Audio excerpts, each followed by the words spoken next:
Hello students, government college Rajgarh तूरू द्वारा संचालित ऑनलाइन क्लासों में आपका स्वागत है।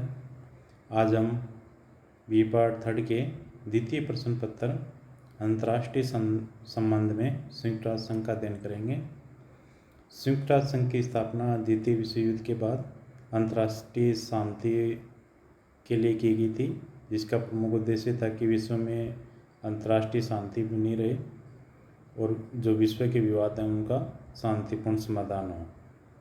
संयुक्त राष्ट्र संघ का इसमें बजट, संयुक्त राष्ट्र संघ के घोषणा पत्र के अनुच्छेद 17 के अनुसार बजट पर विचार करने और उसे अनुमोदित करने की जिम्मेदारी है वो महासभा को सौंप दी गई है। संयुक्त राष्ट्र संघ का जो खर्चा है वो इसके सदस्य राष्ट्रों के द्वारा वहन किया जाता है। सदस्य राष्ट्रों के मध्य ये जो राशि है ये द कमेटी ऑन कंट्रीब्यूशन के द्वारा निर्धारित की जाती है, यानी किस सदस्य के द्वारा कितना राशि है वो संयुक्त राष्ट्र संघ के लिए दी जाएगी, ये वो कमेटी निर्धारित करती है। उसके द्वारा सदस्य देशों की घरेलू उत्पाद, उसकी प्रति व्यक्ति आय, उनकी भुगतान करने की क्षमता, इसके अलावा उनकी जनसंख्या व राष्ट्रीय जो आय के आंकड़े होते हैं, इनके आधार पर उनकी निर्धारित की जाती है कि किस देश के द्वारा कितनी राशि संयुक्त राष्ट्र संघ के में योगदान की जाएगी उसके बजट में। तो संयुक्त राष्ट्र संघ की जो महासभा के 1972 के प्रस्ताव के आधार पे ये निर्धारित किया गया था कि किसी भी देश के द्वारा संयुक्त राष्ट्र संघ के कुल खर्चे का 25% अधिकतम योगदान दिया जा सकता है, यानी कोई भी देश से एक देश है वो अधिकतम 25% योगदान है वो दे सकता है, और न्यूनतम सीमा है वो 0.01% है, यानी किसी भी देश को अगर योगदान देता है तो इतना योगदान देना होगा। जैसे अमेरिका के द्वारा 25% राशि है वो संयुक्त राष्ट्र संघ के बजट में दी जाती है। तो संयुक्त राष्ट्र संघ का जो बजट है वो प्रति 2 वर्ष यानी एक बार में 2 वर्ष के लिए पारित किया जाता है, और जो ये बजट है ये संयुक्त राष्ट्र संघ की जो महासभा है उसमें महासचिव के द्वारा पेश किया जाता है। तो संयुक्त राष्ट्र संघ का बजट है वो 2 वर्ष के लिए एक बार में पास किया जाता है। महासचिव की ये जिम्मेदारी है कि वह संयुक्त राष्ट्र संघ का जो बजट है वो महासभा में पेश करे। वर्तमान समय में जो संयुक्त राष्ट्र संघ की आर्थिक स्थिति है वो संकट से गुजर रही है, क्योंकि कई देशों ने संयुक्त राष्ट्र संघ के द्वारा जो बजट है उसमें दिए जाने योगदान में कटौती कर दी है या देरी से दे रहे हैं, जिसके कारण संयुक्त राष्ट्र संघ की जो आर्थिक स्थिति है वो वर्तमान समय में संकट से गुजर रही है, क्योंकि समय पे भुगतान नहीं किया जा रहा सदस्य देशों के द्वारा, और ये कुछ देशों पर निर्भर है, जैसे अमेरिका है उस पर 25% राशि योगदान दी जाती है, जिसके कारण उनके द्वारा ये योगदान नहीं दिए जाने के समय उनकी जो आर्थिक स्थिति है वो संकट में आ जाती है। अब दूसरा है संयुक्त राष्ट्र संघ की आधिकारिक भाषाएं हैं। संयुक्त राष्ट्र संघ की जो आधिकारिक भाषाएं हैं वो अच्छा है।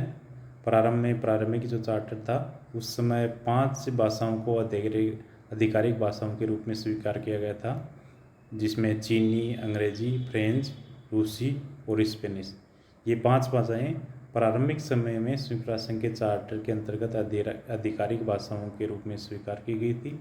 जो छठी भाषा को शामिल किया गया था वो अरबी है, जिसको बाद में शामिल किया गया। अरबी भाषा को महासभा के द्वारा 1973 में मान्यता प्रदान की गई, सुरक्षा परिषद के द्वारा 1982 में, और सामाजिक और आर्थिक परिषद के द्वारा 1983 में आधिकारिक भाषा के रूप में इसको मान्यता दी गई। तो वर्तमान में संयुक्त राष्ट्र संघ की ये 6 भाषाएं हैं आधिकारिक, जिनमें प्रत्येक के जो प्रस्ताव है या जो उसके वो सभी इन भाषाओं में प्रसारित किया जाता है। अगला है संयुक्त राष्ट्र संघ की सदस्यता। तो संयुक्त राष्ट्र संघ के जो सदस्य हैं वो 2 प्रकार के हैं। 2 प्रकार के सदस्यों का वर्णन है चार्टर में। एक तो पहला है कि प्रारंभिक सदस्य जिन्होंने 1 जनवरी 1942 को संयुक्त राष्ट्र संघ के घोषणा पत्र पर हस्ताक्षर किए थे, या जिन्होंने संयुक्त राष्ट्र संघ के जो सैन फ्रांसिस्को सम्मेलन था उसमें चार्टर पर हस्ताक्षर किए थे। संयुक्त राष्ट्र संघ के प्रारंभिक जो सदस्य हैं वो 51 हैं, जिन्होंने सैन फ्रांसिस्को सम्मेलन के समय हस्ताक्षर किए थे। दूसरे जो प्रकार के सदस्य हैं वह जिसके बाद यानी प्रारंभिक सदस्यों के बाद जो सदस्यता लिए वो उसके बाद के सदस्य माने जाते हैं। तो संयुक्त राष्ट्र संघ की सदस्यता है वह उन सभी राष्ट्रों को उपलब्ध हो सकती है जो शांति प्रिय हैं और जिनका संयुक्त राष्ट्र संघ के चार्टर में विश्वास है, और जो सदस्य देशों को चार्टर के द्वारा जो निर्धारित कर्तव्य दिए गए हैं उन कर्तव्यों को स्वीकार करते हैं। उन सभी देशों के लिए संयुक्त राष्ट्र संघ की सदस्यता है वो खुली हुई है, वो संयुक्त राष्ट्र संघ की सदस्यता प्राप्त कर सकते हैं। संयुक्त राष्ट्र संघ की सदस्यता प्राप्त करने के लिए महासभा के द्वारा 2/3 बहुमत से उनकी सदस्यता को स्वीकार किया जाना चाहिए। इसके अलावा सुरक्षा परिषद के 15 सदस्यों की स्वीकृति, जिसमें 5 जो स्थायी सदस्य हैं उनकी स्वीकृति आवश्यक रहती है। तो इनके महासभा के 2/3 बहुमत और सुरक्षा परिषद के 15 सदस्यों के में से 9 सदस्यों की स्वीकृति, सकारात्मक स्वीकृति अगर प्राप्त हो जाए तो उस जो राष्ट्र को संयुक्त राष्ट्र संघ की सदस्यता प्राप्त हो जाती है। वर्तमान में संयुक्त राष्ट्र संघ की सदस्यता है वो जो राष्ट्र संघ है उसकी तुलना में काफ़ी व्यापक है। 153 देश हैं वो संयुक्त राष्ट्र संघ के सदस्य हैं। अगला है सदस्यों का निलंबन।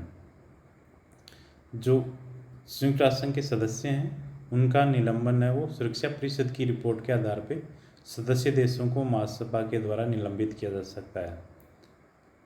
जो संयुक्त राष्ट्र संघ के सदस्य हैं उनको सुरक्षा परिषद की रिपोर्ट के आधार पर महासभा उनको निलंबित कर सकती है कुछ समय के लिए।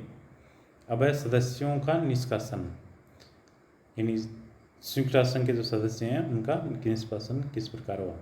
तो चार्टर के अनुच्छेद 6 के अनुसार यदि कोई जो सदस्य है वो जानबूझकर या और तथा लगातार चार्टर में वर्णित सिद्धांतों का अगर उल्लंघन करता है तो सुरक्षा परिषद के सुझाव पर उसको निष्कासित किया जा सकता है। इसके लिए सुरक्षा परिषद के 5 स्थायी सदस्यों सहित 9 सदस्यों की सहमति आवश्यक रहती है और महासभा का जो 2/3 बहुमत है वो आवश्यक रहता है।